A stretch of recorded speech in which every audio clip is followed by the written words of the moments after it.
OK, regardez avec les lunettes de Dieu. Avez-vous déjà essayé ça? On utilise parfois la métaphore des lunettes pour dire que parfois il existe différentes façons de comprendre une situation. On dit des fois on va dire à quelqu'un, change de lunettes là. Change de lunettes, tu vas voir les choses différemment. Alors ce matin, j'utilise cette métaphore-là, celle des lunettes, pour illustrer le fait que parfois, on peut évaluer notre vie dans la perspective limitée qui est la nôtre, avec nos lunettes, mais à d'autres fois, on peut aussi évaluer notre vie dans la perspective de la révélation de Dieu, avec les lunettes de Dieu. D'où le titre, regardez, avec les lunettes de Dieu. Évidemment, si on porte nos propres lunettes pour regarder notre vie ou les lunettes de Dieu, on va arriver à des constats différents. Et c'est ça que l'auteur du psaume 73 a fait. Il nous invite à regarder notre vie et le contexte dans lequel nous vivons avec les lunettes de Dieu. Il était convaincu que de considérer sa vie du point de vue de Dieu lui donnait une perspective plus juste que s'il la considérait de son point de vue limité. Et le psaume 73 sert à nous communiquer cette conviction, cette perspective qu'il avait développée. Alors, on va lire premièrement le psaume 73 et si vous n'avez pas votre Bible là, ben, vous ne pourrez pas lire à l'écran parce que je ne l'ai pas affiché. Cependant, on va le lire quand même verset par verset parce qu'on va progresser à travers le psaume 73 dans quelques minutes. Mais dans un premier temps, là, je ne l'ai pas affiché à l'écran, je veux le lire. Alors, si vous avez votre Bible, vous pouvez ouvrir votre Bible au psaume 73, votre Bible en papier, votre Bible sur téléphone, là, sur une tablette, c'est correct.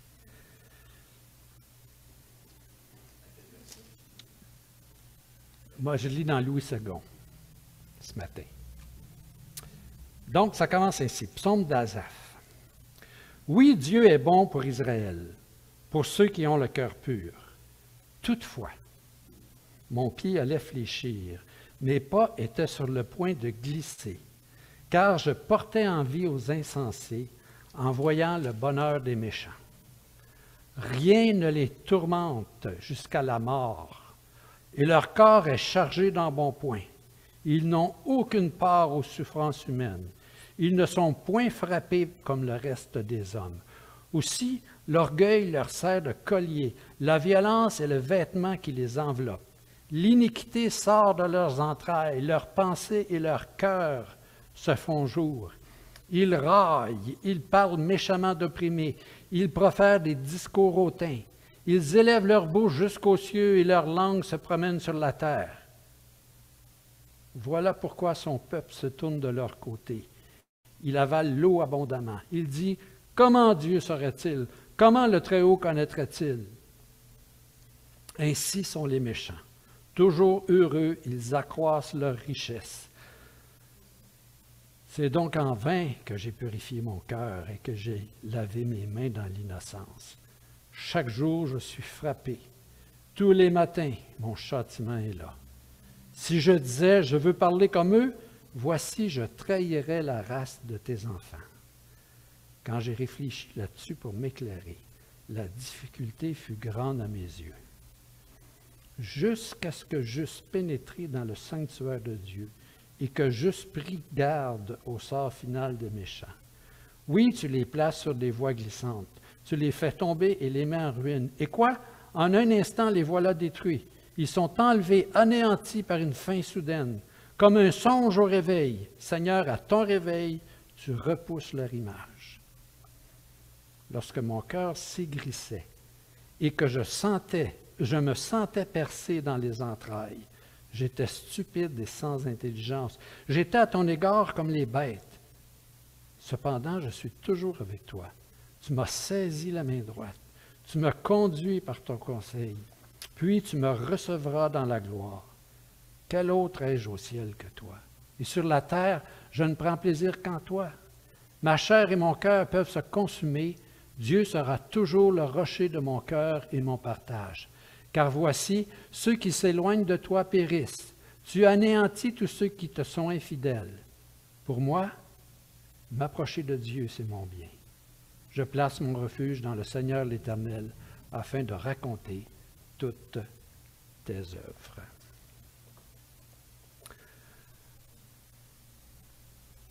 Personnellement, si je vous livre mon opinion, c'est un très beau psaume. C'est un très beau psaume. Maintenant, première chose qu'on va faire, c'est mémoriser un verset. Alors, préparez-vous.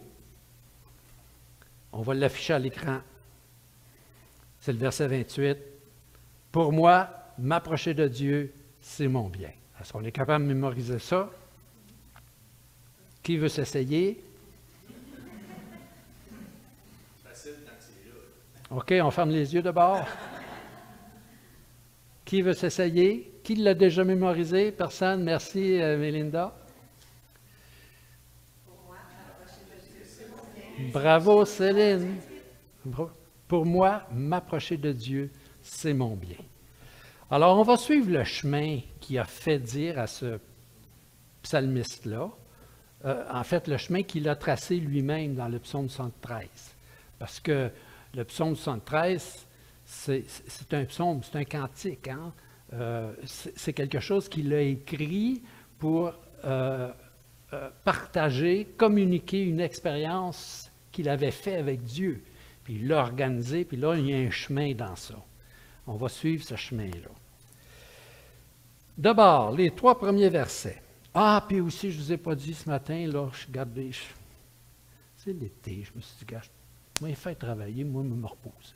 On va essayer ça. Alors, je vais vous poser des questions. Puis, n'ayez pas peur de répondre, parce que si vous êtes chez vous, puis vous étudiez les Écritures, vous vous posez des questions, puis vous y allez par essai et erreur, puis des fois, vous dites « Ah, ça doit être ça », puis 5 minutes après, vous apercevez que c'était pas ça. Il n'y a pas de honte à dire « je pense que c'est ça », puis tout à coup, on corrige. Correct? Fait que sentez-vous à l'aise. Puis si vous êtes trop en dehors de la traque, là je vais vous le dire. Hey. Donc, j'aimerais juste vous dire que les 3 premiers versets, c'est l'introduction au psaume. OK? En fait, mettons ça, en français, les 3 premiers versets sont l'introduction au psaume. Je dis en français parce que finalement, je vais le dire. Le verset 3, c'est un verset transitoire, puis on peut le mettre comme introduction, mais on peut le mettre aussi dans la deuxième section du psaume, mais ça ne change rien au sens. Moi, je l'ai placé dans l'introduction. On va voir. Hein. Alors, on va commencer par la première partie. Voilà. Verset 1. Oui, Dieu est bon pour Israël, pour tous ceux qui ont le cœur pur. Bon, qu'est-ce que c'est ça? Qu'est-ce qu'on a ici? Le peuple de Dieu, oui, Israël. De la part du psalmiste là, qui dit ça, il fait quoi quand il dit ça? La reconnaissance. Il reconnaît que Dieu est bon pour le peuple d'Israël, ceux qui ont le cœur pur. Il reconnaît que Dieu, oui, OK, il l'a reconnu. Puis là, qu'est-ce qu'il fait? Quand vous dites à quelqu'un, il vous pose une question, puis vous dites, oui, il affirme. Il a reconnu, parce qu'avant d'affirmer, il faut reconnaître. Il a reconnu, puis là, il fait une affirmation. Mais une affirmation sur quoi? Le peuple de Dieu est concerné. La bonté de Dieu, pour qui? Là, c'est là qu'il faut répondre à Kevin. Voilà! Kevin est plus vite que les autres, il répond avant. Tu sais. Oui. Voilà, il fait une affirmation sur la bonté de Dieu pour Israël, puis pour ceux qui ont le cœur pur, c'est une façon de dire pour ceux qui sont fidèles à Dieu. Alors, il affirme, une affirmation, il commence avec une affirmation. Alors, prochaine diapo, voyez-vous, c'est une affirmation sur la bonté de Dieu. Prochaine diapo. Toutefois. Ça veut dire quoi, ça, toutefois? Cependant, par contre. On utilise ça quand? Toutefois, cependant, par contre, mais. Préciser dans quel sens? Une opposition. C'est une condition, malgré, ouais. C'est une opposition. Il fait une opposition. Dieu est bon pour Israël, pour tous ceux qui ont le cœur pur. Cependant, toutefois, mais. Et ensuite, mon pied allait fléchir, mes pas étaient sur le point de glisser. Qu'est-ce qu'il fait là? Qu'est-ce qu'il est en train de dire? Est-ce qu'il était dans la mauvaise voie? Ah, voilà. Voyez-vous, Dieu est bon pour Israël. Toutefois, ça s'en venait là. Il allait aller sur la mauvaise voie. C'est ça qu'il est en train de dire. Alors, le petit carré nous dit que c'est un risque qu'il encourait. Dieu est bon pour Israël, mais là, il y a un risque. Là. Cependant, toutefois, une opposition. Je cours un risque, là. Prochain verset. Car, ça veut dire quoi, ça?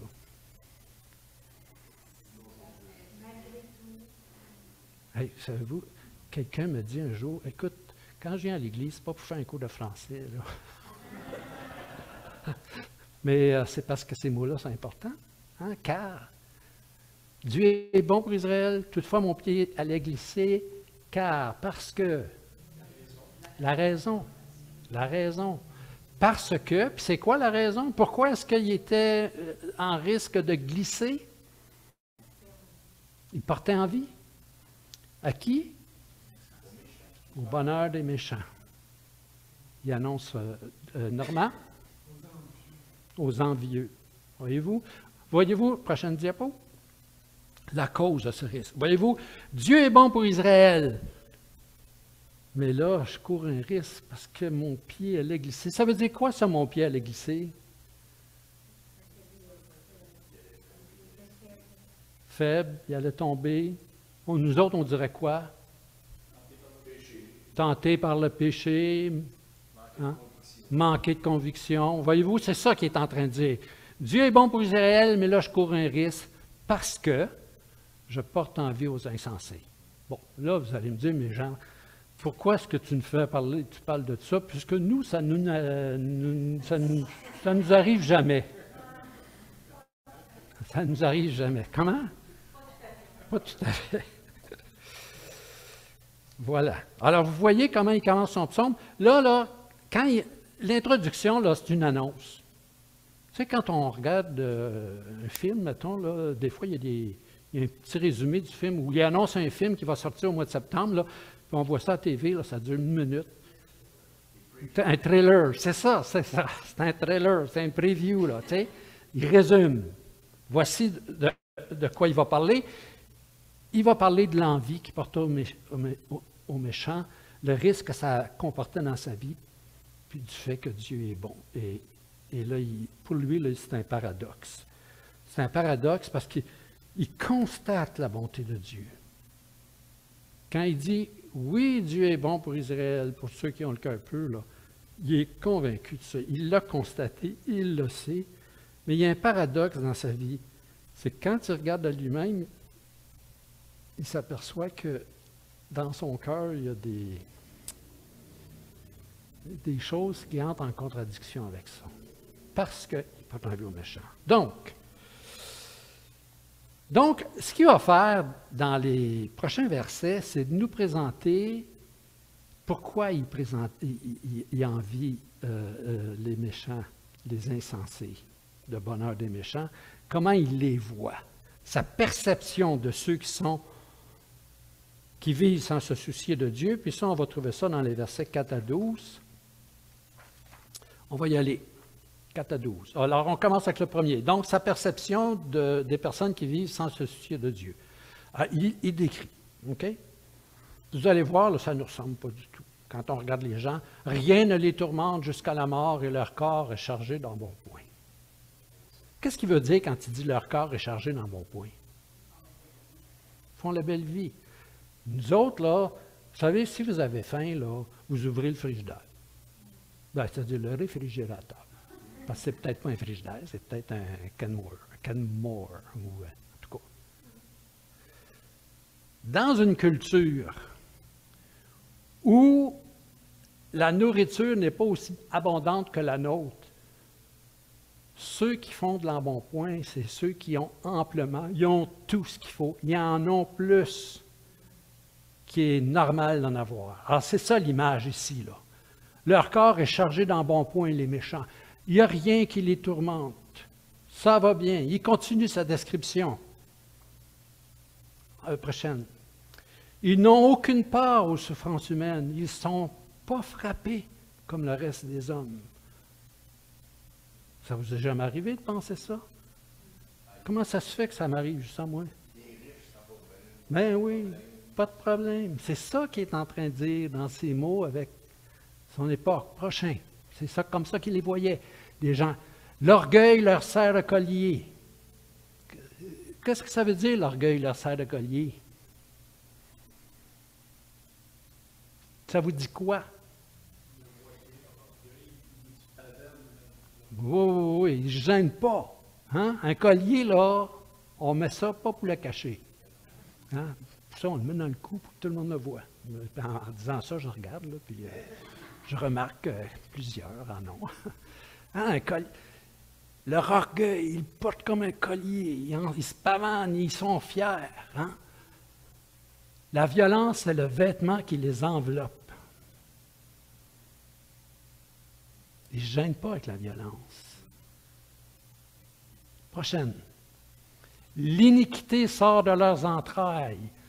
Les pensées de leur cœur se font jour. Qu'est-ce qu'il est en train de dire là, quand il regarde ces gens-là qui vivent sans Dieu puis qui ne se préoccupent pas de Dieu? Il dit, l'iniquité sort de leurs entrailles. Ça vous dit quoi, ça? Qu'est-ce qu'il est en train de dire? Ils vivent dans le péché. C'est profondément en eux, mais c'est dit, l'iniquité sort de leurs entrailles. Donc, ce n'est pas juste profondément. Ça déborde. L'orgueil comme collier, puis l'iniquité qui déborde de leurs entrailles. Ça veut dire que ces gens-là ne se gênent pas pour être infidèles à Dieu, pour faire le mal. Leurs pensées, les pensées de leur cœur se font jour. Ils ne gardent pas ça en dedans. Y a-t-il des choses, des fois, que vous gardez en dedans de vous et que vous ne voulez pas que personne sache? Ça m'est arrivé une fois. Oui, tu te rappelles la date? Ah oui. Oui. Mais pas eux autres, hein? Ils sont orgueilleux ouvertement. L'iniquité, le péché sort de leur vie. Ils vivent là-dedans, là. Hein? Et puis les pensées de leur cœur se font jour. Ils ne gênent pas les pensées mauvaises ou bonnes, ça sort. Ils le disent ouvertement. Prochaine. Ils raillent. Ils parlent méchamment d'opprimés. Ils raillent. Ils se moquent. Oh, là, j'aurais un commentaire à faire, mais je pourrais être accusé de parti pris politique pendant une campagne électorale. Mais en tout cas, ils raillent et parlent méchamment d'opprimés. Ils profèrent des discours hautains. Prochaine. Ils élèvent leur bouche jusqu'aux cieux et leur langue se promène sur la terre. Ça vous dit quoi, ça? Ils ne sont pas gênés. Hein? Ils ne sont pas gênés. Ils élèvent leur bouche jusqu'aux cieux. Vous allez voir tout à l'heure. Ils élèvent leur bouche jusqu'aux cieux. Ils ne sont pas gênés. Dieu, hein? Ils se moquent de Dieu. Ils élèvent leur bouche. Leur langue se promène sur toute la terre. Prochaine. Ils se prennent peut-être pour Dieu. Oui. Écoutez, quand tu dis ça, il y a tellement de choses qui me viennent à l'esprit, là. Ce commentaire que j'ai entendu, je ne sais pas si je vous l'ai dit, mais tu sais, ce commentaire que j'ai entendu d'une scientifique qui disait, mais à radio, là, dans une entrevue, mais je ne comprends pas comment ça se fait que les gens croient encore en Dieu. Mais là, c'est parce qu'elle était mêlée un petit peu, d'après moi, là. C'est une personne que j'admire pour ses performances scientifiques. Mais quand elle parle de Dieu, il y a quelque chose qu'elle ne comprend pas là. En tout cas, on ferme la parenthèse. Voilà pourquoi son peuple se tourne de leur côté. Voyez-vous là, vous avez vu la description là? Puis là, il continue en disant, ils parlent leur langue, se promènent sur la terre. Ils ont le collier comme l'orgueil comme un collier, tout ça. Et là, il dit, voilà pourquoi son peuple se tourne de leur côté. Ça veut dire quoi, ça? Avez-vous déjà vu ça, des leaders là, qui parlent comme ça, là, puis le monde, là, ils sont omnibulés. Et là, on se demande des fois, qu'est-ce qu'ils trouvent? Hein? Ils avalent l'eau abondamment. Tu sais, ils avalent leurs paroles abondamment. Glou, glou, glou. On continue. Il dit, comment Dieu serait-il? Ça, c'est le peuple qui dit, comment Dieu serait-il? Hein? Comment le Très-Haut connaître-t-il? Dieu ne le saura pas. Ils se disent ça. Lui, il regarde ces gens-là, là, le psalmiste, puis il constate tout ça, puis il se dit, Dieu, oh là là, la vie n'est pas drôle. Continuons. La leçon qu'il en tire. Après avoir fait cette description-là, la leçon qu'il en tire. Ainsi sont les méchants. Toujours heureux, ils accroissent leur richesse. Continuons. Premier constat, là, il va faire une transition, parce que là, il vient de faire la description, mais là, il va aller dans un autre, il va changer de paire de lunettes. Il commence à changer de paire de lunettes. Et là, c'est dans la transition.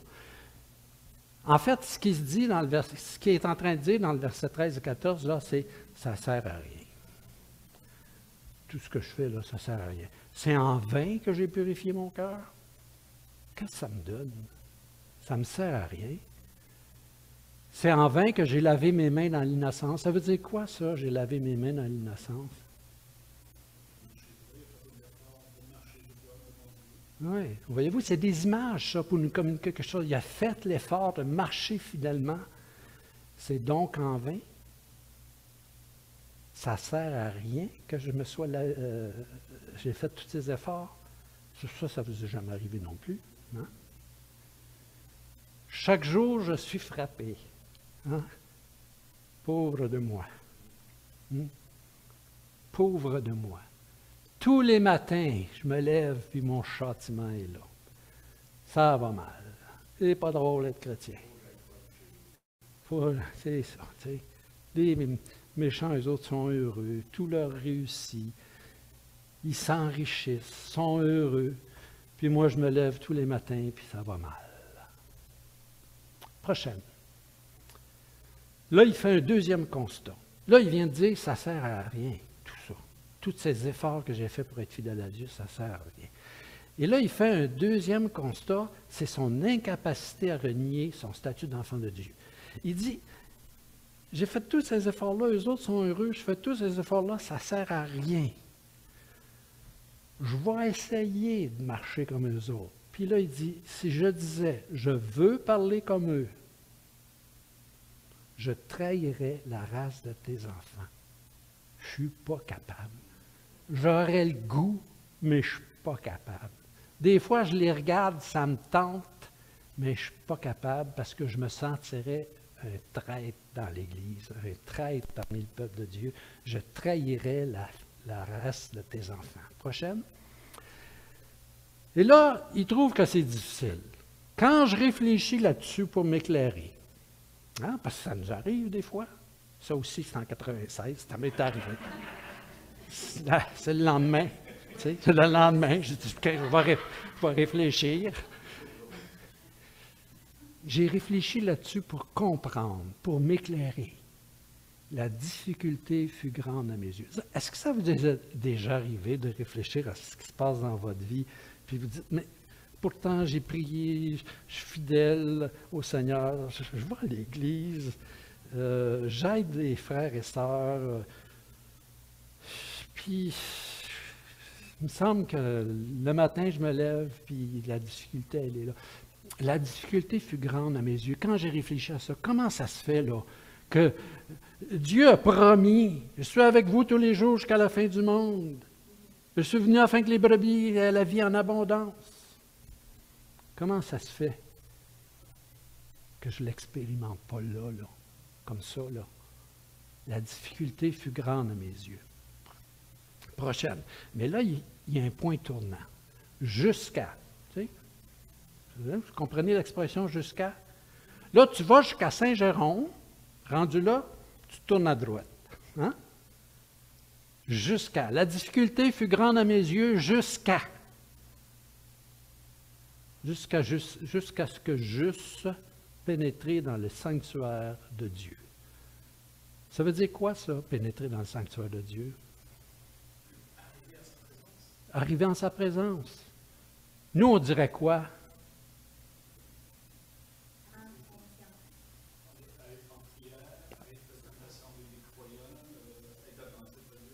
C'est ça. Jusqu'à ce que je commence à regarder ça du point de vue de Dieu, que je sois en prière, que je sois avec les frères et sœurs, que j'en discute d'une perspective chrétienne avec d'autres, que j'essaie de comprendre, mais de la perspective de Dieu plutôt que de la perspective humaine que j'avais auparavant. Jusqu'à ce que je pénètre dans la présence de Dieu et que juste pris garde au sort final des méchants. Ah, aujourd'hui, ça va bien. Mais là, il commence à regarder ça du point de vue de Dieu. Puis le point de vue de Dieu, là,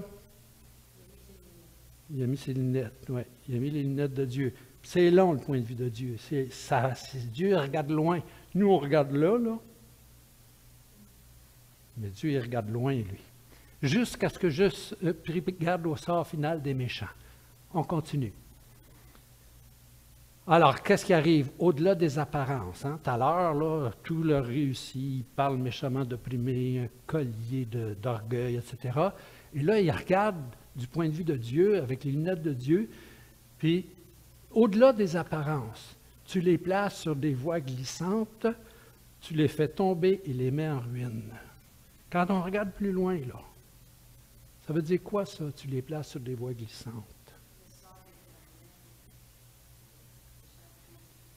Oui. Oui, le sort des gens. Notre vision ne doit pas être à court terme. Il y a quelque chose qui arrive là. Et là, le méchant, eh bien, il glisse à long terme. On continue. Au-delà toujours des apparences. Et quoi? En un instant, les voilà détruits. Ils sont enlevés, anéantis par une fin soudaine. La fin soudaine ne va pas nécessairement arriver demain matin. Des fois, ça peut être... Mais quand le malheur frappe le méchant, il perd tout. Prochaine diapo. Comme un songe au réveil, Seigneur, à ton réveil, tu repousses l'image. Ça veut dire quoi, ça? Il les rejette comme un songe à ton réveil. Tu oublies? Ça vous est-tu déjà arrivé de vous lever un matin et de dire « Hey, j'ai fait un rêve, c'est tout, mais je ne m'en rappelle pas. » Bien, il prête ça à Dieu. C'est comme si Dieu, ça ne veut pas dire que Dieu dort, là, hein? Mais c'est comme un songe. C'est comme si Dieu se réveille et il ne se rappelle plus de Dieu. Les méchants, il ne se rappelle plus d'eux autres. Notre position, sa position à lui, là, on va voir. Au-delà des apparences. Prochaine. Constat. Là, il constate. Voyez-vous comment il a progressé, là? Puis là, il fait un constat sur sa vision à court terme, quand il avait mes lunettes. Quand je portais ces lunettes, mes lunettes, lorsque mon cœur s'aigrissait, c'est ça que ça veut dire. Lorsque je me sentais percé dans les entrailles. Ça vous est arrivé, ça, des fois, d'être aigri, puis percé dans les entrailles? Hein? Oui, c'est comme ça qu'on dirait ça. Ça vient me chercher. Oui, ça bouille en dedans. Je me sentais percé dans les entrailles. Qu'est-ce qu'il dit à propos de lui? J'étais stupide et sans intelligence. Ça ne veut pas dire qu'il n'était pas capable de comprendre un théorème ou de comprendre les règles de tel et tel. Ça veut dire qu'il était sans intelligence par rapport, on dirait sans intelligence existentielle, pour utiliser un grand mot. C'est-à-dire par rapport à Dieu, là, par rapport au sens de la vie, il était sans intelligence. J'étais à ton égard comme les bêtes. Les bêtes, il faut en prendre soin, puis il faut les respecter, mais les bêtes n'honorent pas Dieu comme nous pouvons l'honorer. Puis il dit, j'étais comme une bête. J'étais comme une bête. Continuons. Et là, il va parler de sa véritable richesse. Cependant, je suis toujours avec toi. Ta main, tu m'as saisi la main droite. Tu me conduiras par ton conseil, puis tu me recevras dans la gloire. Quel autre ai-je au ciel que toi, et sur la terre, je ne prends plaisir qu'en toi. Qu'est-ce qu'il est en train de dire, là?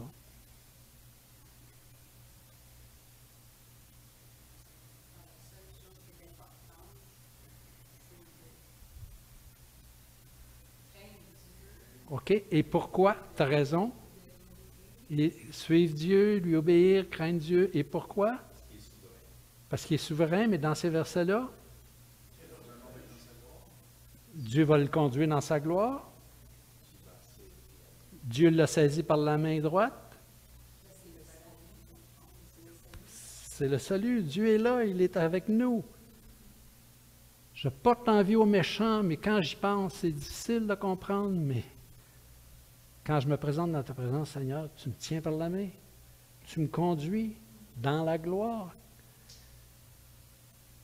Ma destinée, elle est glorieuse. Et sur la terre, je ne prends plaisir qu'en toi. Continuons. Sa vérité est toujours. Ma chair et mon cœur peuvent se consumer. Dieu sera toujours le rocher de mon cœur et mon partage. C'est quasiment comme une conclusion, ça. Voyez-vous, il dit, qu'est-ce qu'il dit quand il dit « ma chair et mon cœur peuvent se consumer » ? Dieu sera le rocher de mon cœur et mon partage. Ça veut dire quoi, ça?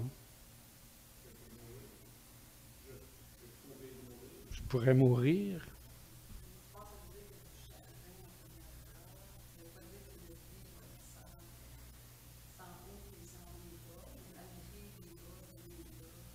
C'est ça, puis il va en avoir des difficultés. Je peux en avoir des difficultés. Puis la pire des difficultés, c'est la mort. La pire des difficultés, c'est que ma chair se consume. Qu'est-ce qui peut m'arriver de pire que ça? Voilà. Alors Dieu sera toujours le rocher de mon cœur. Même si je dépéris, même si je meurs, même si j'ai des difficultés, Dieu, c'est une décision qu'il prend. Dieu sera toujours mon partage. Car voici ceux qui s'éloignent de toi périssent, tu anéantis tous ceux qui te sont infidèles. Prochaine. Pour moi, et là il a pris sa décision. C'est à quoi, non, déjà? Oui, c'est ça, hein? C'est le verset qu'on a appris par cœur tout à l'heure. Pour moi, c'est sa décision. Pour moi, m'approcher de Dieu, c'est mon bien. Je place mon refuge dans le Seigneur l'Éternel afin de raconter toutes tes œuvres. Ça, c'est le verset 28, c'est le dernier.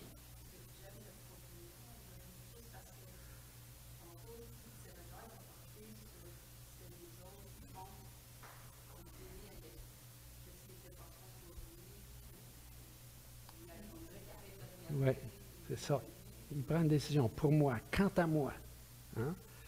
Ça me fait penser, un jour, je voyageais avec quelqu'un. J'étais sur un comité provincial, là, puis on s'occupait d'un ministère chrétien là, ou d'une activité inter-église. Et puis ça, écoutez, j'étais au cégep, je pense. Non, à l'université. Les premières années de l'université, ça faisait peut-être 4-5 ans, j'étais chrétien. Puis je voyageais avec un chrétien qui était beaucoup plus âgé que moi. Puis on s'en allait à une réunion à Shawinigan. La réunion avait lieu à Shawinigan. On était sur le comité organisateur. Puis là, j'y parle d'une collègue étudiante qui avait marché avec le Seigneur, puis pendant l'été, elle s'était éloignée, puis là, cette fille-là m'avait tout raconté ça parce qu'on faisait partie du groupe biblique, puis elle m'avait raconté ça. Puis là, je parle de ça à lui, puis cette fille-là ne voulait plus marcher avec le Seigneur. Puis là, il me dit, Jean, il faut que chacun d'entre nous, on arrive à la place, ou même si tous les autres abandonnent, nous, on reste fidèles. Et ça m'a marqué. Pour moi, comme France vient de le dire, pour moi, là, quand même que tous les méchants feraient ça, puis auraient tous les résultats positifs d'un point de vue humain, pour moi, m'approcher de Dieu, c'est mon bien. Oui, des fois, c'est pas facile, mais pour moi, m'approcher de Dieu, c'est mon bien. Il faut arriver à cette place-là, où c'est notre décision. Je place mon espérance, mon refuge dans le Seigneur, afin de raconter toutes ses œuvres. Alors, dans ce psaume, le croyant, il réfléchit à ce qu'il voit, le psalmiste, si vous voulez. Et qu'est-ce qu'il voit? Les méchants réussissent, alors que lui, il rencontre des difficultés malgré sa fidélité à Dieu. Et il finit par conclure que ça ne sert à rien de vivre fidèlement comme il le fait jusque-là. Pourtant, il constate que même s'il essayait d'oublier son engagement envers Dieu, il est incapable de trahir Dieu, de trahir la race de son peuple, comme il dit.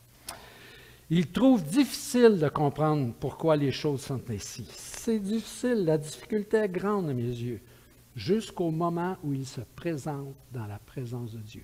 Ça, il faut apprendre à faire ça. Il faut apprendre à se présenter devant Dieu dans la prière, dans la méditation, dans la lecture de la parole, dans la réflexion, dans la communion fraternelle, dans les cantiques. Ça vous est déjà arrivé, ça? Hein? Moi, ce matin, les cantiques, ça me projette. Hein? C'est probablement la même chose. Ça nous sert de tremplin, hein? Pour aller dans notre adoration, aller dans notre compréhension de Dieu. Alors bon, voilà. Alors, jusqu'à ce que je pénètre, et ça, il faut apprendre à faire ça. Se présenter devant Dieu. Et ça, là, la bonne nouvelle, c'est que vous pouvez faire ça n'importe où. Dans le train entre Montréal puis Saint-Jérôme puis Montréal, fermez vos yeux. Le monde pense que vous dormez, mais vous êtes en grande conversation avec Dieu.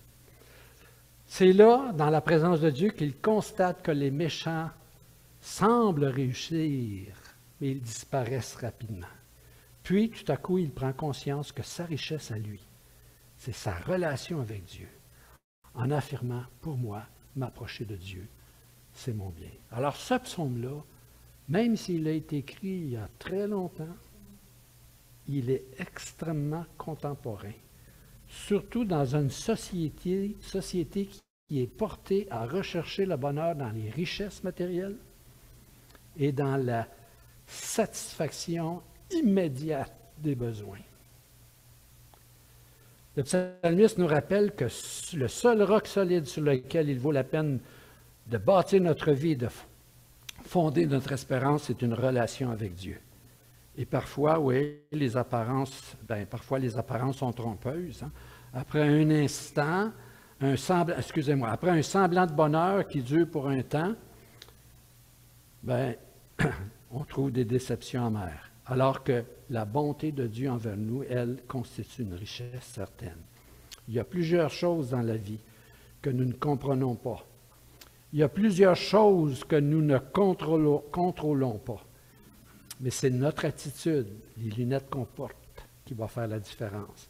Le psalmiste ne comprenait pas tout, il ne contrôlait pas tout, mais il avait décidé de faire confiance en Dieu. Ce psaume nous encourage à regarder au-delà des apparences et à considérer la vie avec les lunettes de Dieu. C'est Dieu qui est notre véritable richesse. C'est pourquoi nous terminons en disant, pour moi, m'approcher de Dieu, c'est mon bien.